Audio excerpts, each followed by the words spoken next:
Once upon a time, there was a woman, and she baked 5 pies, and when they came out of the oven, they were that overbaked the crusts were too hard to eat. So she says to her daughter, "Daughter," says she, "put you them their pies on the shelf, and leave 'em there a little, and they'll come again."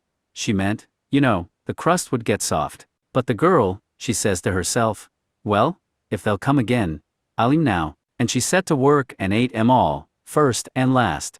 Well, come supper time the woman said, "Go you, and get one o' them their pies. I dare say they've come again now." The girl went, and she looked, and there was nothing but the dishes, so back she came and says she, "No, they ain't come again." "Not one of 'em?" says the mother. "Not one of 'em," says she. "Well, come again, or not come again," said the woman. "I'll have one for supper." "But you can't if they ain't come," said the girl. "But I can," says she. "Go you, and bring the best of 'em." "Best or worst," says the girl, "I've ate 'em all, and you can't have one till that's come again." Well, the woman she was done, and she took her spinning to the door to spin, and as she span she sang, "My daughter ha ate 5 pies today. My daughter ha ate 5 pies today." The king was coming down the street, and he heard her sing, but what she sang he couldn't hear, so he stopped, and said, "What was that you were singing, my good woman?" The woman was ashamed to let him hear what her daughter had been doing, so she sang, instead of that, "My daughter ha spun 5 skeins today. My daughter ha spun 5 skeins today." "Stars o' mine," said the king, "I never heard tell of any one that could do that."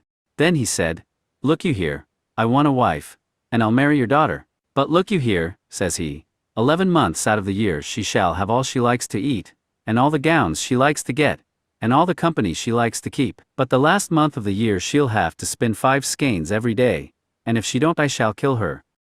"All right," says the woman, for she thought what a grand marriage that was. And as for the 5 skeins, when the time came, there'd be plenty of ways of getting out of it, and likeliest, he'd have forgotten all about it.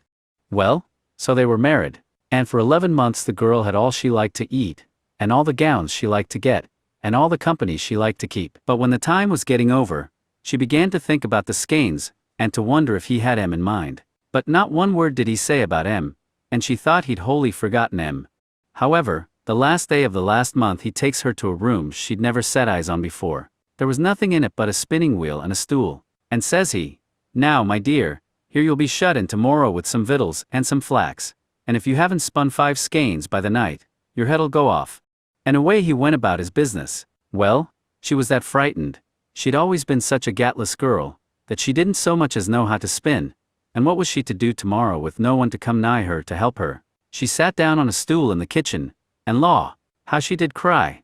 However, all of a sudden she heard a sort of a knocking low down on the door. She upped and oped it, and what should she see but a small little black thing with a long tail. That looked up at her right curious, and that said, "What are you crying for? What's that to you?" says she. "Never you mind," that said, "but tell me what you're crying for."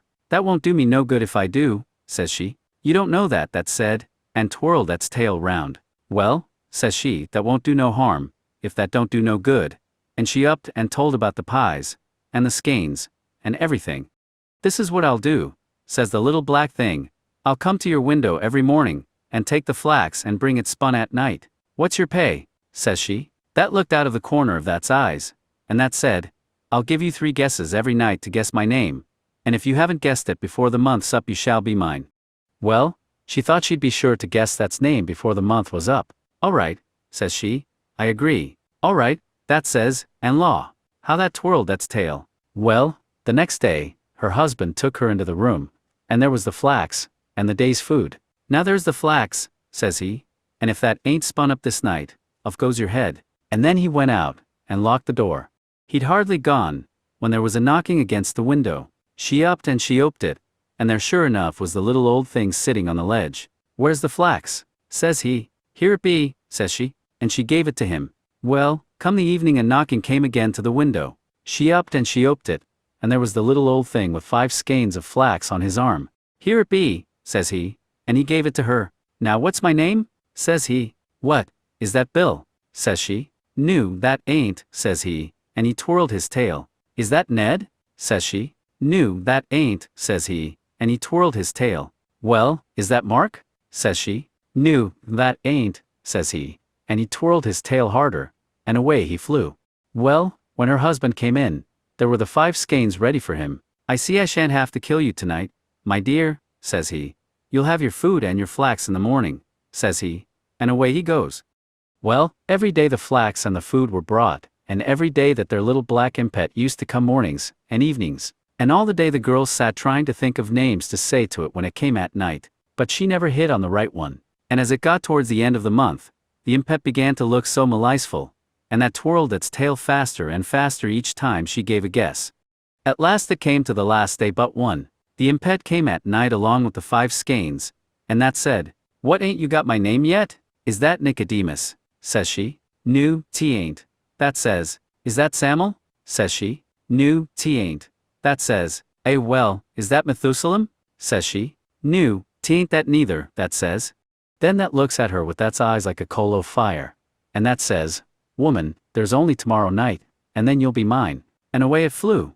Well, she felt that horrid. However, she heard the king coming along the passage. In he came, and when he sees the 5 skeins, he says, "Well, my dear," says he, "I don't see but what you'll have your skeins ready tomorrow night, as well, and as I reckon I shan't have to kill you, I'll have supper in here tonight." So they brought supper, and another stool for him, and down the 2 sat. Well, he hadn't eaten but a mouthful or so, when he stops, and begins to laugh. "What is it?" says she. Why," says he, "I was out hunting today, and I got away to a place in the wood I'd never seen before, and there was an old chalk pit, and I heard a kind of a sort of a humming, so I got off my hobby, and I went right quiet to the pit, and I looked down. Well, what should there be but the funniest little black thing you ever set eyes on? And what was it doing, but that had a little spinning wheel, and that was spinning wonderful fast, and twirling that's tail. And as that span that sang, 'Nimmy nimmy not, my name's Tom Tit Tot.' Well, when the girl heard this, she felt as if she could have jumped out of her skin for joy, but she didn't say a word. Next day that their little thing looked so maliceful when he came for the flax, and when night came, she heard that knocking against the window panes. She opened the window, and that come right in on the ledge. That was grinning from ear to ear, and that's tail was twirling round so fast. "What's my name?" that says, as that gave her the skeins. "Is that Solomon?" she says, pretending to be afeard. "No, t ain't," that says, and that came further into the room. "Well, is that Zebedee?" says she again. "No, t ain't," says the impet, and then that laughed and twirled its tail till you couldn't hardly see it. "Take time, woman," that says, "next guess, and you're mine," and that stretched out that's black hands at her. Well, she backed a step or two, and she looked at it, and then she laughed out, and says she, pointing her finger at it, "Nimmy nimmy not, your name's Tom Tit Tot." Well, when that heard her, that gave an awful shriek, and away that flew into the dark, and she never saw it any more. The end. Thank you for watching and listening this interesting folktale.